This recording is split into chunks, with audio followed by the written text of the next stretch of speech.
అందరికీ నమస్తే।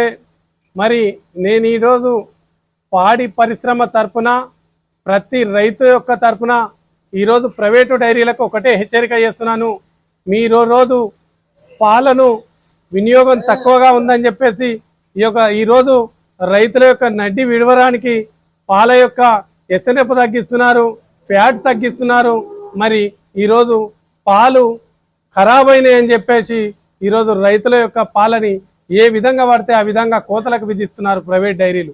ఎందుకంటే ఇది నేను ఖచ్చితంగా అనుభవించినటువంటి విషయం।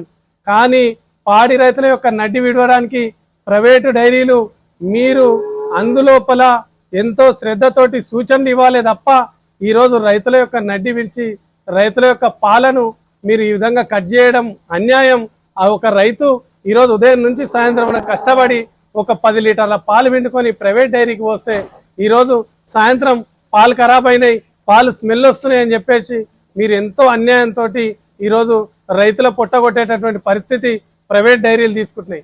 ప్రభుత్వం దీనిపై గుర్తించాలి, ప్రభుత్వం వారిపై కూడా కఠిన చర్యలు తీసుకోవాలి। మరి ప్రైవేట్ డైరీ యాజమాన్యం కూడా ఈరోజు రైతుని నడ్డి విరిచి మనం రైతుని ఏ విధంగా ఆ విధంగా కోతలకు విధిస్తే ఆ యొక్క రైతు పాడి పరిశ్రమని గోశాలలకు తరలించేటటువంటి పరిస్థితి ఏర్పడుతుంది। మీరు ఈ యొక్క గోశాలకు తరలించేటటువంటి పరిస్థితి ఏర్పడితే రాబోయే కాలంలో పాలు స్వచ్ఛమైన పాలు దొరకలేని పరిస్థితి ఉంటుంది।